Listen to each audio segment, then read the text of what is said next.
Story in video games, the thing that when you say how much you love it, some people look at you weird and wonder why World 5-4 and Super Mario Bros. 3 had you emotionally invested. Now I make that joke lightheartedly, but there are a fair bit of people who don't really care about story in video games, or think that the story in any of them is dog water, which is definitely a lot less nowadays considering we have games like The Last of Us and such, which are basically just movies with a bit of gameplay sprinkled in there. But at the same time, we also got games like Minecraft, which I mean, yeah, the hell's the story in that game?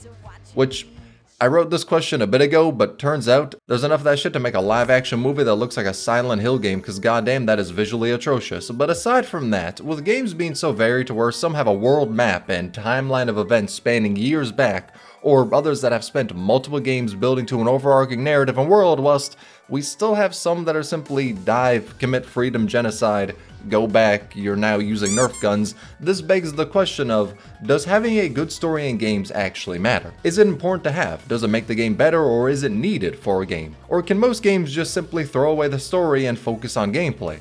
Or can a game survive having gameplay which feels like torture that would make Satan cry by having a goated story? That is the question of this video, and my answer is complicated. Because on one hand, I absolutely love a good story in a game. Hell, I've made videos diving into the greater themes of game stories and why some work whilst others feel like the plot is as complex as Dora the Explorer.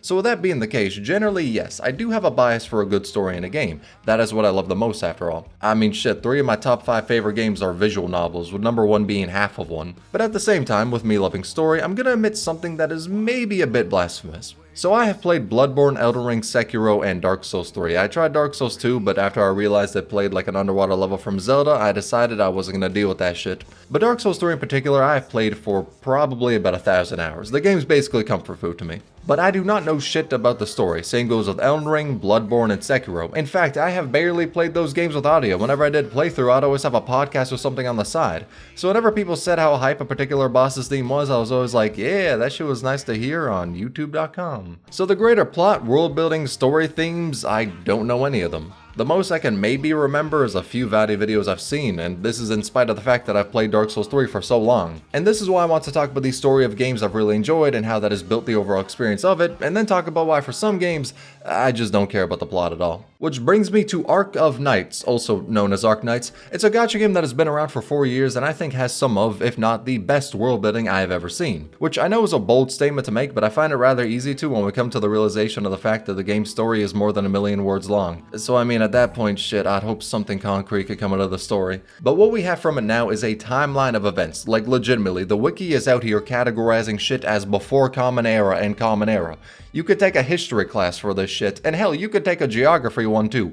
We have a full-blown world map of Terra, which we only got recently for the Delicious and Dungeon collab, which I suppose I'm glad this creature provided us with it. I mean, we did have this one before, and there were videos where a character in the game, Kelshi, talked about the world of Terra like a Nat Geo documentary, so it's not like we were blind to it, but this map actually shows the mountains and such of the area. But in bringing all this up, the documentaries of Kelshi, the world map, the history of Terra, it all begs a question.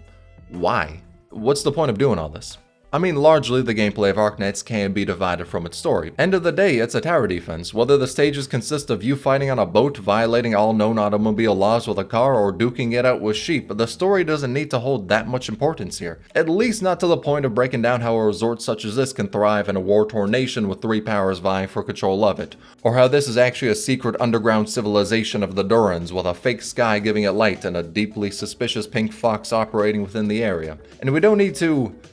Well, I'm actually yet to read So Long Adele, so I don't really know why we're fighting a sheep that's lived for thousands of years, and I also lack a clue as to why they are surfing on lava. But the point is, to get to the bare bones of what can function for a tower defense, they didn't need to craft a huge world with interconnected politics to be able to sell us on waifus. Granted, knowing the characters helps a lot because that can make people attached to them and wanting to roll, but at the same time, I know shit like Azur Lane exists. So if you really want people to toss money at the screen, I think throwing 2 pieces of clothing that would barely cover a fly onto a waifu would be an easier method. So why go to the length of all of this, just for the story? I mean shit, they've made multiple manga for some of the plots in the game, like why? Well, the easy and boring answer is passion. When you look at the story of how Hyperglyph was founded and how some of the characters in it, like Kelshi, are essentially the OCs of Lowlight, who's the founder of Hyperglyph, yeah, we can see why there's so much care for the story and characters. But aside from that, I would say that the story in the game enhances every single aspect of it. Now, of course, yeah, that statement isn't really groundbreaking. I mean, after all, being invested in a world means you appreciate things about it more. Who'da thunk, right?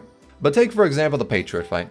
To someone who has never played Arknights, they'd look at this and go, damn, that's a big boy. Can't wait to body this motherfucker. I'm gonna throw down against him and I'm sure this is gonna be a tough fight. But to people who play Arknights, we know how he's consistently used as a punching bag for new unit showcases. However, concerns about that aside, this is unironically one of the most emotional fights in the game. When you know the story about Patriot and what his entire arc was leading up to this moment, the fight shifts from let's body the big one to do we have to fight him? And that right there is the main thing as to why I love the story in video games. A masterful story can take what looks like a regular boss fight where this weird woman walks here and there throwing her gravity balls around the stage, to one where you think about the weight of the entire journey that has gotten you here, what her actions will mean for the future of the plot, and leaves you with the weight of this monologue. So basically what I'm saying is that, through story, many of what you can call insignificant things suddenly hold a ton of weight for them. And this of course extends to the characters. Like for example Exia, you might look at her and go, oh hey, cool Tom girl. Then you read her file and turns out she's bombed her school 16 times. So from there you may think, this bitch crazy. However, then you play guide ahead. Turns out you can legally bomb something in Laterano, her home country, so long as you have a permit. Therefore, she's not crazy, she's just normal. Now, the question as to why someone could so easily buy a permit to bomb something is a conversation to be held on a different day, but by knowing the story, the characters become more interesting. And this thought triples over when it comes to characters like Arturia and Evanholes, ones that have a lot of plot around them, but I'm generally trying to avoid spoilers where I can in this video. But in the case of Arknights, it's a game that can function without you needing to read the story, and many do that for understandable reasons considering the fact that it's longer than the Bible. However, when you actually dive into the plot, even stuff like the gameplay becomes better. So while it is true that the gameplay and its functions can be separated from the story, I found that a good story enhances the gameplay by making you emotionally invested in it. It's kinda like, take DMC, Dante versus Virgil. The fight itself is just fucking raw, no misses when it comes to that. But you become more invested in the fight when you take into account the characters and their motivations for fighting each other and what led up to this point. So that's a part of how I think a good story can enhance even seemingly unrelated aspects of a game. And there's more examples of this I'll cover later, but let's instead look to a game that has gotten most of its success from its story. That's where Limbus Company pulls up, which is a game that expands on a world that has already been built up from 2 prior games.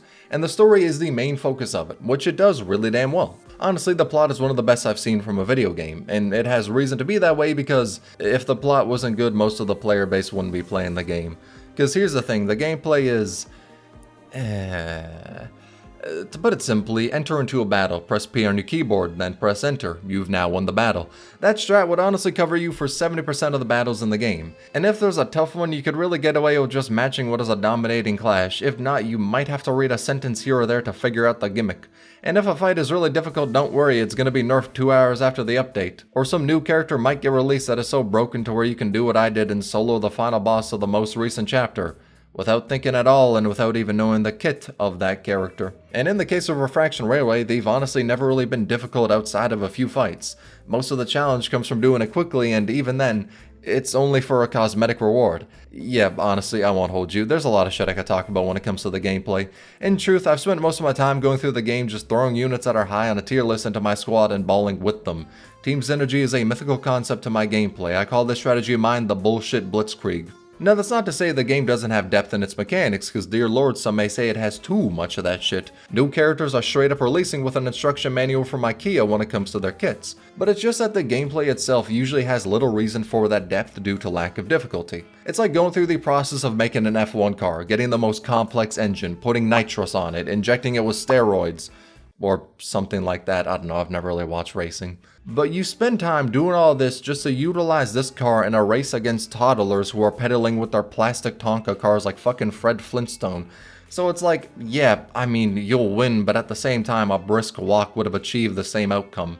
And if you want a challenge, then you better kneecap yourself and start 10 hours after the beginning of the race so you can have some semblance of difficulty. Now, all of this is to say, I ain't the biggest fan of the gameplay, but at the same time, I've been playing it since release. And this isn't the case of like the Destiny, Overwatch, Valorant, League player type of shit, alright? I ain't playing the game due to Stockholm Syndrome. This ain't the type of shit where you have a 10-hour gaming session and hate your life afterwards.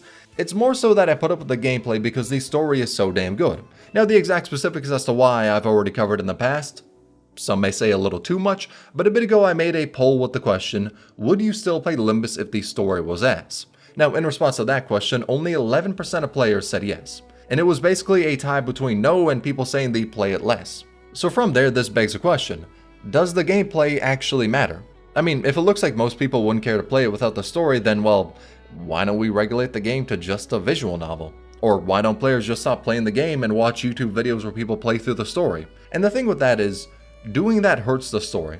Not necessarily watching the cutscenes on YouTube, after all people like seeing others' reaction to the story, so that's kind of its own category. But I feel as though lack of gameplay can make the story weaker. Now, in the case of Arknights, I said the story enhances the overall experience, gameplay being a big part of that, and now I'm saying that the gameplay, despite the flaws I see with it, makes the story better. So why is that the case? Well, when it comes to any works of Project Moon, the gameplay is tied in with the story. Legitimately, anything you see in the gameplay is explained in the story.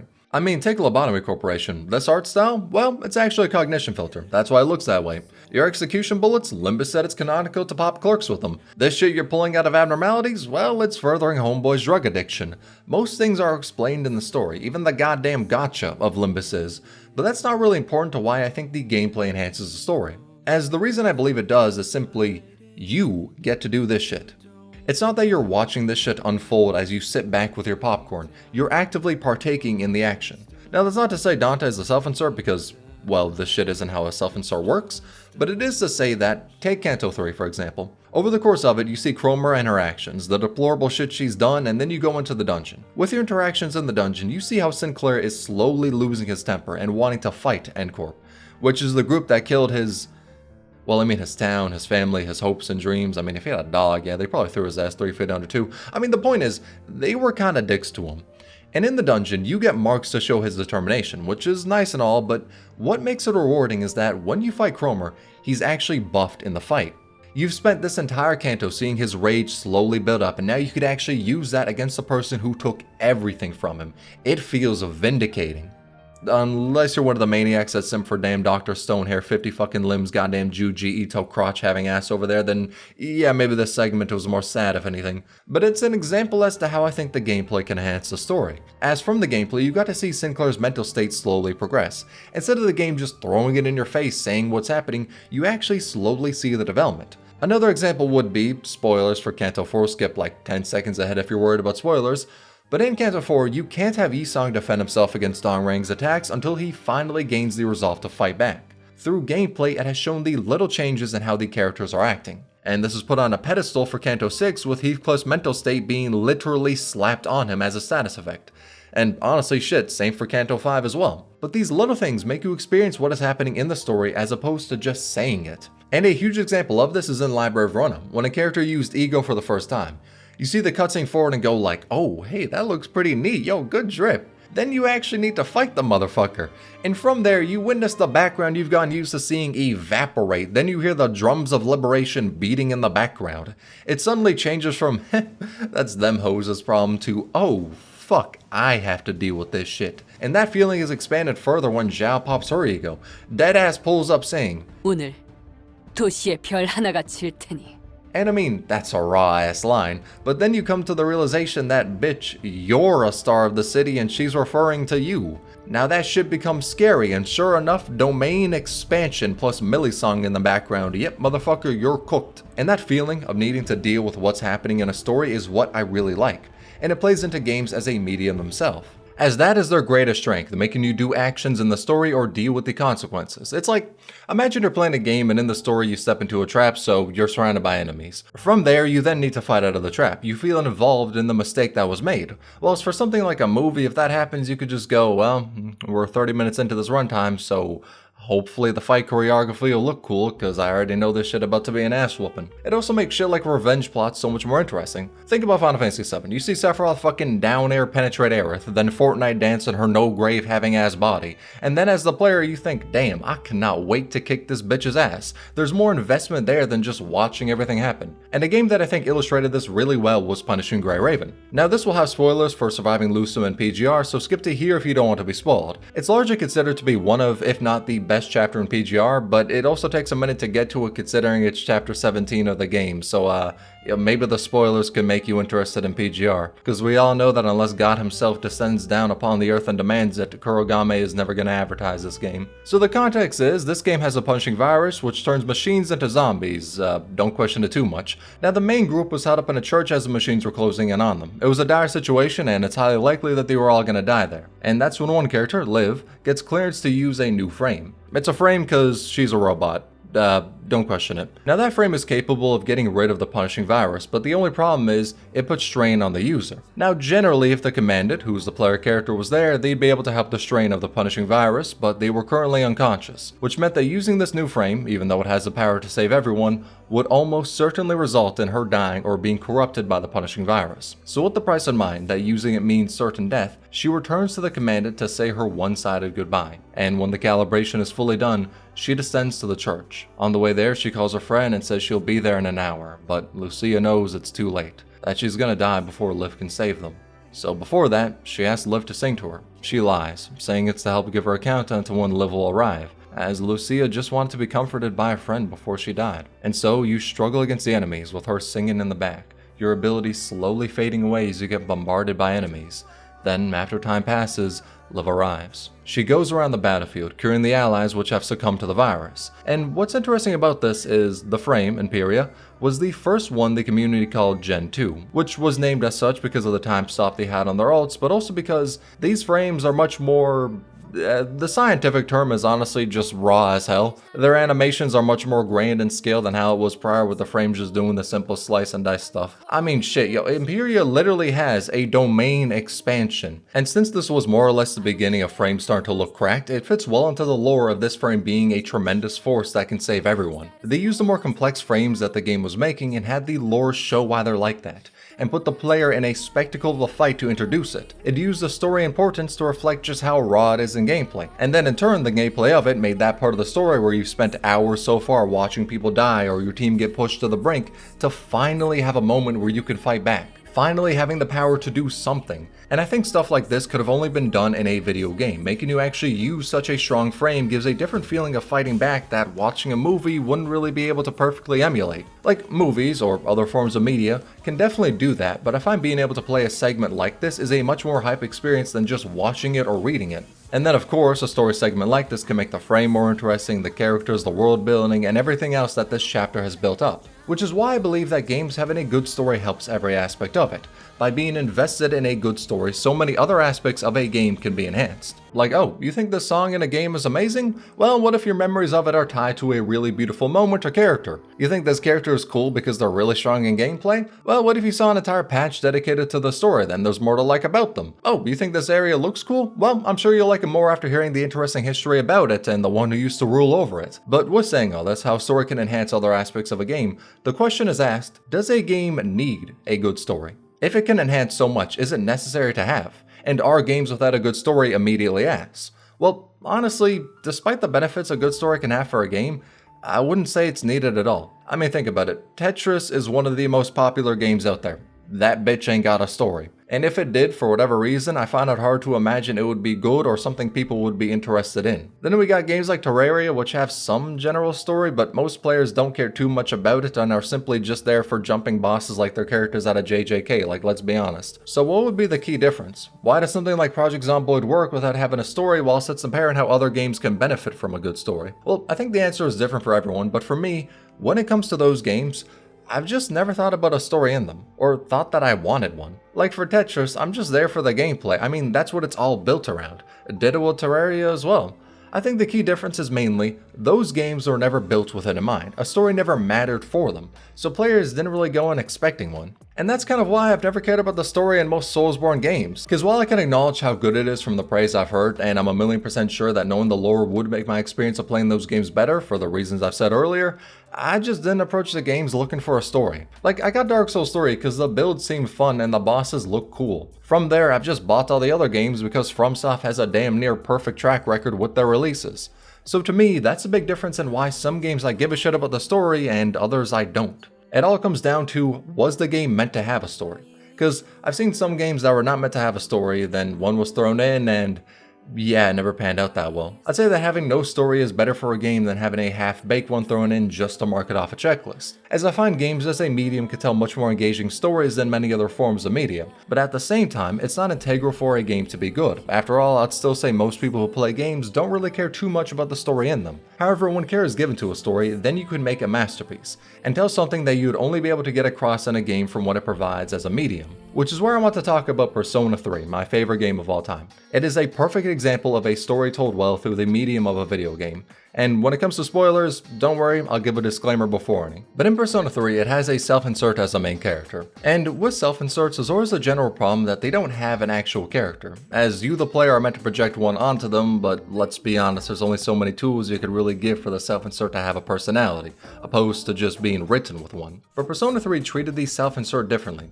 Instead of making it so you can have multiple dialogue options where you can be goofy, serious, or fucking edgelord anime boy, they wrote the personality well into the self-insert and the dialogue options reflect that personality. So the name of the blue boy over here is Minato. That's not his canon name, it's only the one from the manga, but I don't give a shit.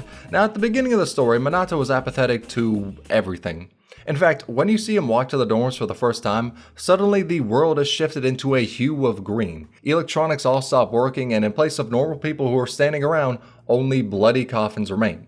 And he barely reacts, just walking like it's another Tuesday for him. Then he enters the dorm, and some weird kid who's literally teleporting in front of him tells him to sign some shit, so guess what? Signing time it is. Who cares to ask any questions?